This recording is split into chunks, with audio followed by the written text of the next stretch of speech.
کبھی زمانوں پہلے ایک پراسرار وادی ہوا کرتی تھی جسے سنہری وادی کہا جاتا تھا۔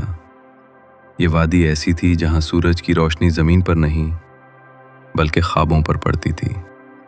یہاں کے پھول سنہری ہوا میں کھلتے، درخت موسیقی کی طرح سرگوشیاں کرتے اور آسمان ہر وقت شام کی روشنی میں نہایا رہتا۔ اسی وادی کی محافظ تھی ملکہ الیانا۔ ملکہ الیانا انسان نہ تھی، نہ ہی کوئی عام پری یا دیوی۔ وہ ایک قدیم نسل کی آخری وارث تھی جسے لوسیرین کہا جاتا تھا۔ یہ مخلوق شیر جیسی آنکھوں، بلی جیسے کانوں اور آسمانی حسن سے مالا مال ہوتی تھی۔ الیانا کو قدرت نے نہ صرف حسن بلکہ علم، ہمت اور جادو سے بھی نوازا تھا۔ اس کی آنکھوں میں سنہری روشنی تھی جو سچ اور جھوٹ کو پہچان سکتی تھی۔ الیانا دن میں وادی کے کھیتوں میں چلتی تو زمین میں زندگی دوڑنے لگتی۔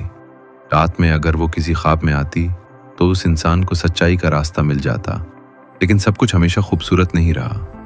ایک دن دور دراز کی ایک سیاہ سلطنت کے جادوگر نے الیانا کی طاقت چھیننے کا منصوبہ بنایا۔ وہ جانتا تھا کہ اگر وہ اس کی آنکھوں کا نور چرا لے تو ساری سنہری وادی اندھیرے میں ڈوب جائے گی۔ ایک طویل جنگ ہوئی۔ الیانا نے اکیلے ہی اپنی سرزمین کا دفاع کیا۔ اس کی سنہری پوشاک شعلوں میں تبدیل ہو گئی اور اس کے جادو سے آسمان پر روشنی کا ایک خولہ بن گیا جو وادی کو اندھیرے سے بچاتا رہا۔ آخر کار الیانا نے دشمن کو شکست دی، لیکن ایک قیمت پر۔ اس نے اپنی آواز کھو دی۔ اب وہ بول نہیں سکتی، صرف ہوا میں خوشبو کی صورت اپنا پیغام دیتی ہے۔ جو کوئی وادی میں خلوص نیت سے قدم رکھتا ہے اسے وہ اپنے خواب میں ملتی ہے۔ وہ اب بھی سنہری وادی کی ملکہ ہے، خاموش لیکن بیدار۔